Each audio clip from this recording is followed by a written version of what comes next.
Hey, good morning. Here we are on a Monday. We're kind of down to our last two lessons to try to squeeze in this year yet.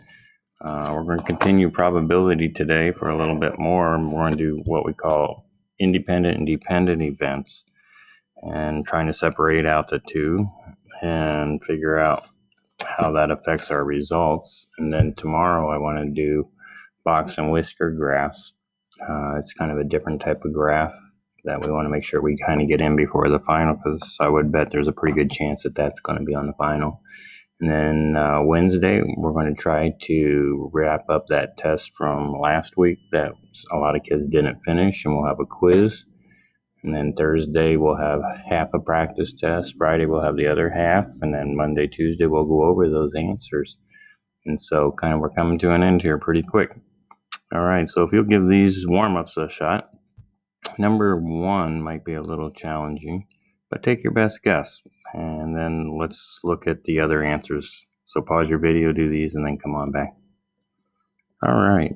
So we call that a sample space, all the outcomes. And so down here, all the possible outcomes, all the numbers on a dice can be 1, 2, 3, 4, 5, 6, and we put them in brackets. And so that's how we record a sample space.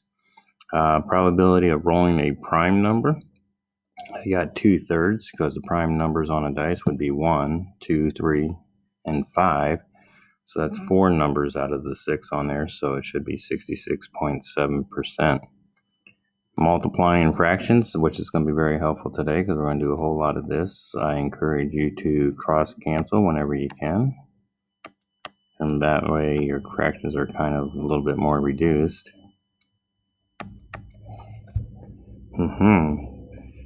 I'm getting 6 11s on that one, not 8 11s. Boy, that's not a right answer there. It's typed in, it should be 6 11s.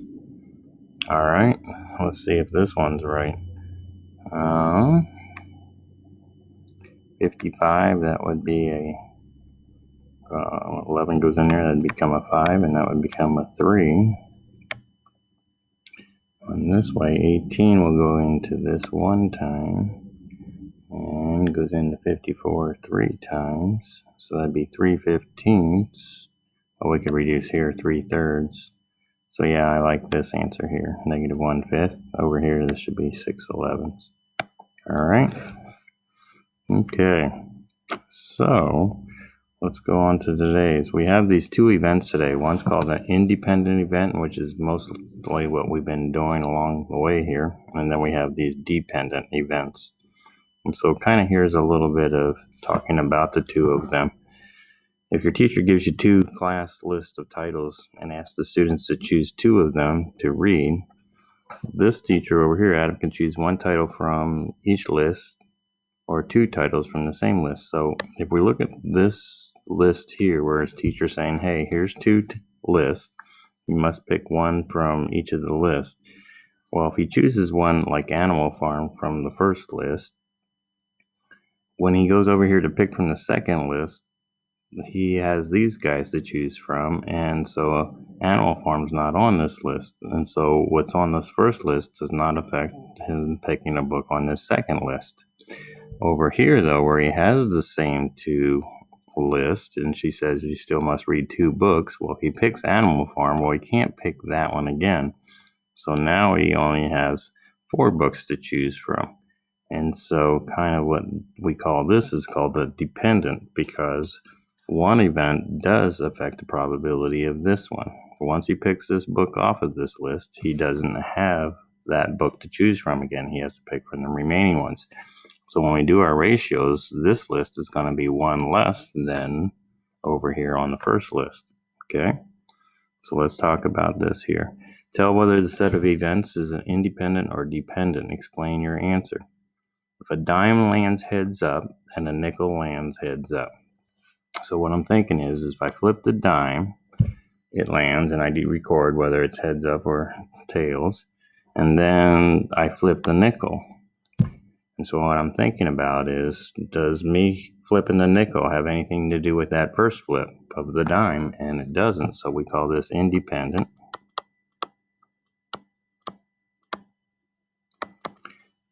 And I would say flipping the first coin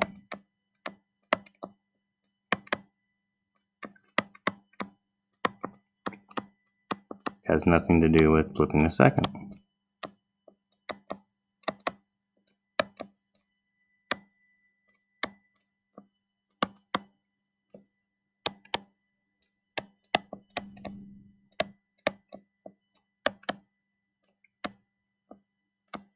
Still could get heads or tails on the second coin. It's a nickel. Even if it was a dime, they flipped a dime first time and then they flipped a dime again, I still have a chance on the second one of getting a heads or a tails. Now, if you choose a colored game piece on the board game and then your sister picks another color, this is what would be called dependent. And I would say it's dependent because once the sister picks her color,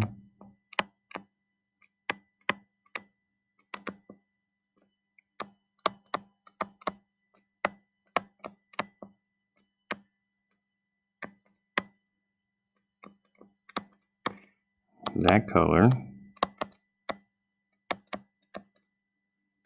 isn't able to be picked again.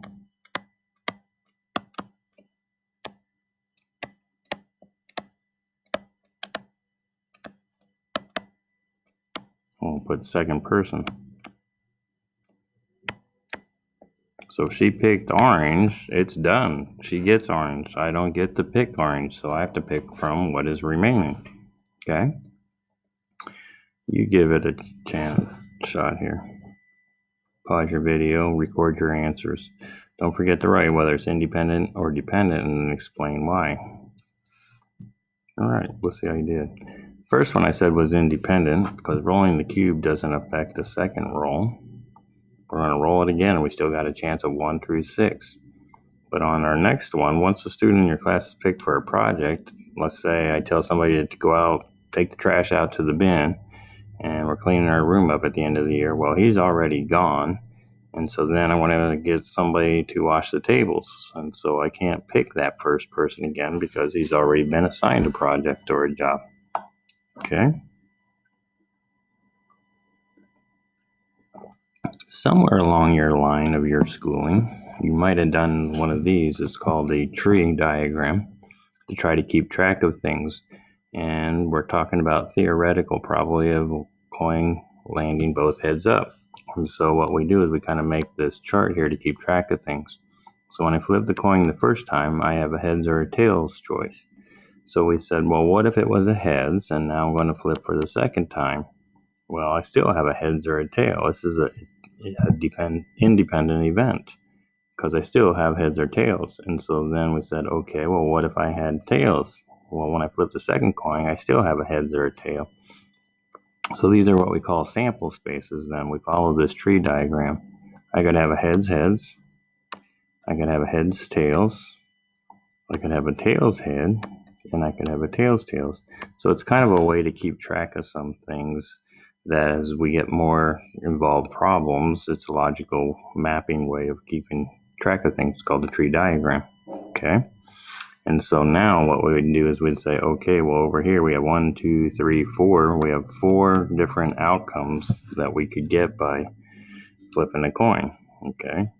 And if we wanted to, then it says, well, what's the probability of both the coins landing heads up? Well, I'm looking up here in my outcomes. There's 4 different outcomes, and heads comes up only once. So it'd be a 1 out of 4. All right. Okay. Now, last week I said, remember, when we have 2 events, we multiply. So that's what we're going to be doing often today, but we have to keep track of some things, okay? This is an independent event because this experiment consists of randomly selecting a marble from a bag, and this is the key. We're going to put it back in once we're done selecting it. And then selecting another marble. The bag contains 7 blue marbles, 3 yellows. So how many marbles are in the whole bag? There are 10 marbles for me to choose from. Now they said, what's the probability of selecting a yellow and then a blue? So there's my probability statement, my event. They said pick a yellow and then a blue. Okay. So if I look at my yellow ones, I have 3 yellows, so I like to write the fractions underneath it. I have 3 out of 10 chance of getting a yellow marble. But again, I want to put that marble back in once I pick it. And now I'm going to say, well, what's my chances of getting a blue? I have 7 out of 10 of getting a blue. All right. So again, we're going to multiply these two events together to get our answer. And then if we look, I don't see any cross canceling that can happen here. So that would be 21 out of 100. And that would be 21%. All right. Now, your paper doesn't have all these dice over here, so I just found this image here showing you all the possible chances of doubles. And doubles means that it's the same number. So when I roll it, and so this would be my tree diagram, kind of a looking thing of keeping track of things. If I rolled a 1 the first time, well, I could roll a 1, 2, a 1, 3, a 1, 4, a 1, 5, 1, 6. But I could, when I roll my 2 dice, if I rolled a 1 on the first one, my blue one could change. Second one, I could get, let's pretend I got a 2, 2. And so my blue one's changing. Notice they're all reds here on 2s, and then 3s are all the same. And so when I look at my final answer, I have 1, 2, 3, 4, 5, 6 out of 36 chance of getting doubles. That reduces down to 1/6. So when they say when a person rolls 2 number cubes and they say that they land showing the same number, I could have a 1, 1, a 2, 2, a 3, 3, so forth. So what's the probability of rolling doubles 3 times in a row? So here's my probability. Doubles, doubles, and doubles. Here's my probability. Now I have a 1/6 chance of getting doubles the first time.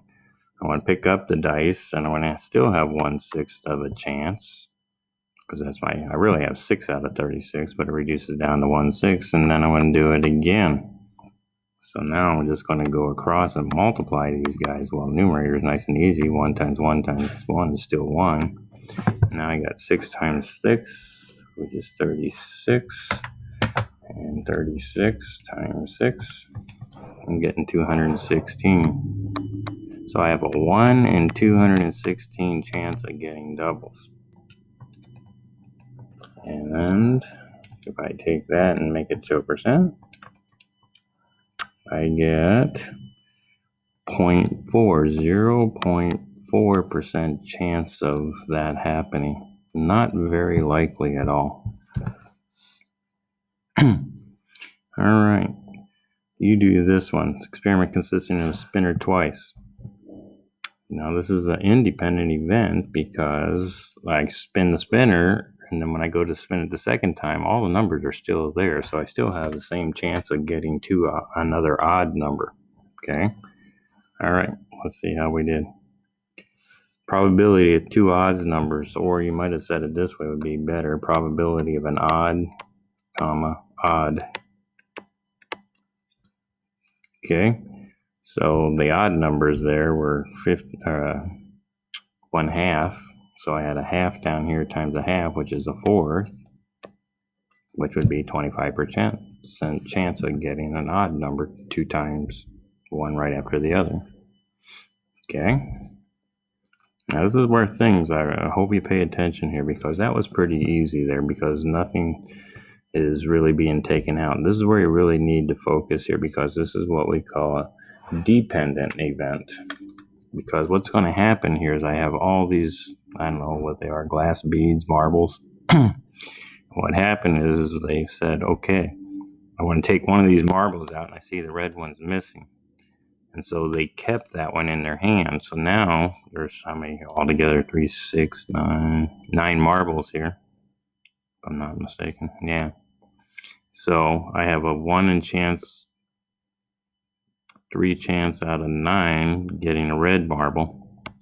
That reduces down to 1/3. But now when I don't have that red marble in here, now my marbles down here, I only have 8 left.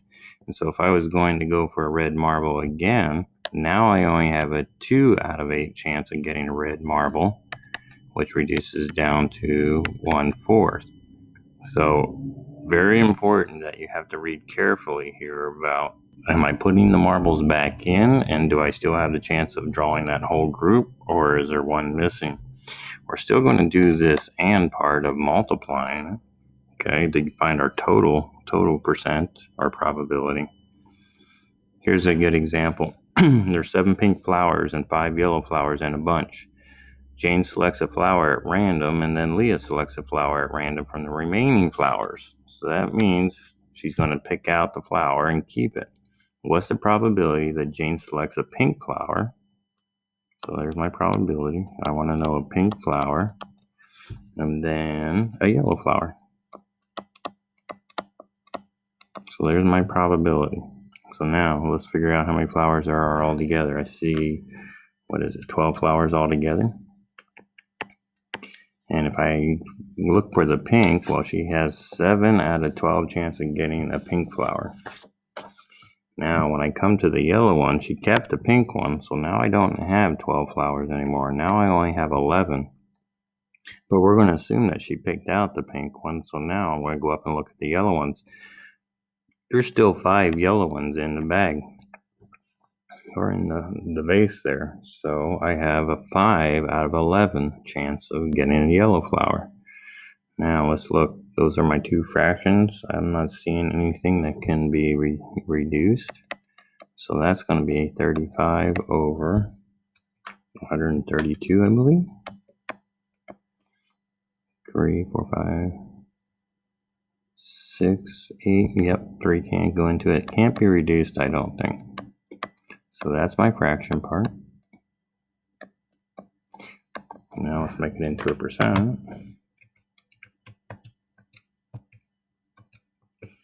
And I'm looking at 26.5%.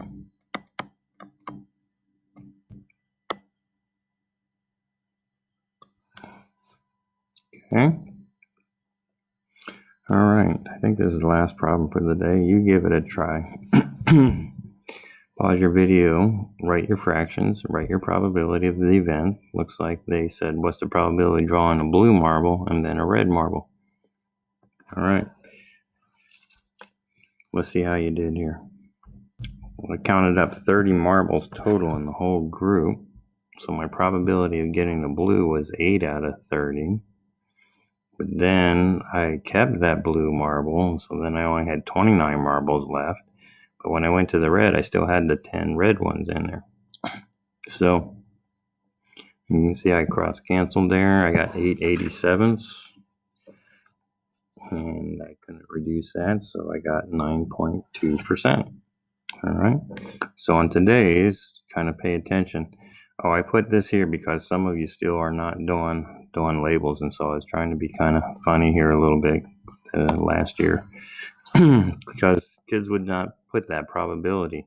So I said, well, what if you went into a restaurant and just said, hey, I'll have the $5.90 or whatever that price is, $5.96, or the waitress or waiter wouldn't know what you're talking about.